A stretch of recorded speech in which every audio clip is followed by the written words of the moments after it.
Quand est-ce qu'il faut naître de nouveau? Eh bien, c'est maintenant qu'il faut naître de nouveau. Ce n'est pas demain, ce n'est pas l'année prochaine. Proverbe chapitre 27, verset 1 dit, « Ne te vante pas du lendemain, car tu ne sais pas ce qu'un jour peut enfanter. Puisque tu ne sais pas ce qui peut arriver demain, ne retarde pas ta nouvelle naissance pour plus tard, parce que tu peux passer à côté et tu peux mourir avant, parce que nous ne savons pas quand est-ce que nous allons mourir, ni comment nous allons mourir. Est-ce dans un accident? Est-ce dans un attentat? Est-ce dans je ne sais quoi, suite à une maladie? Je ne sais pas. Et puisque je ne sais pas, et je sais aussi que vous aussi, vous ne savez pas, mais au moins, vous avez conscience qu'un jour, vous allez mourir. Alors, faites tout qu'avant votre mort, vous soyez nés de nouveau. Dans la parole de Dieu, dans le livre des Corinthiens, l'apôtre Paul dit, c'est quand le jour du salut? Au jour du salut, j'étais exaucé. C'est quand le jour du salut? Eh bien, la réponse, c'est maintenant. Demain peut être trop tard.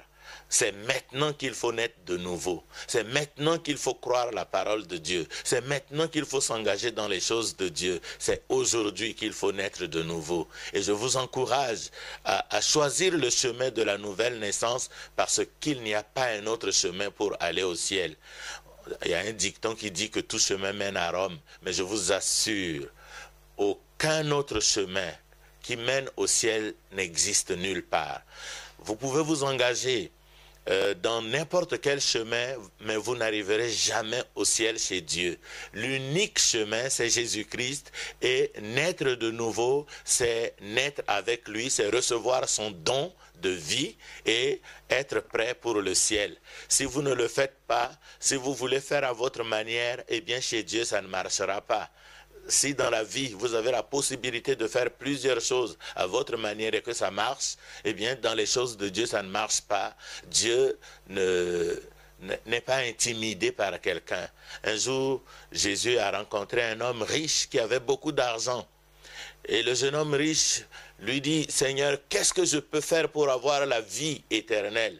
Et Jésus lui a dit, « Mais c'est écrit dans la parole de Dieu, il faut pratiquer les 10 commandements. » Et il dit lesquels? Jésus lui dit les 10 commandements. Et quand Jésus se met à réciter les 10 commandements, monsieur dit, mais je connais ces choses depuis mon enfance. Mais Jésus a remarqué qu'il lui manquait quelque chose. Il lui fallait être parfait.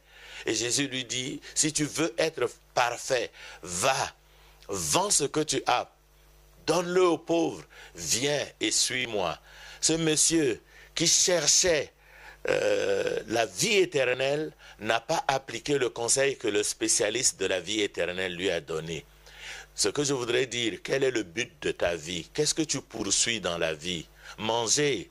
Mais un jour ou bien même quand on est malade, on n'a plus d'appétit, on n'a plus envie de manger. Il y a des temps où, même si ce n'est pas la maladie, mais il y a des temps où on ne peut plus manger. Il y a des temps où la fatigue, il y a des temps où le sommeil arrive, on ne mangera pas tout le temps. Mais sur quoi fondes-tu le but de ta vie? L'argent, c'est un mauvais but. La voiture, c'est un mauvais but. Un homme ou une femme, c'est un mauvais but. Mais le vrai but de ta vie, c'est d'appartenir à Dieu et de vivre dans le ciel chez Dieu.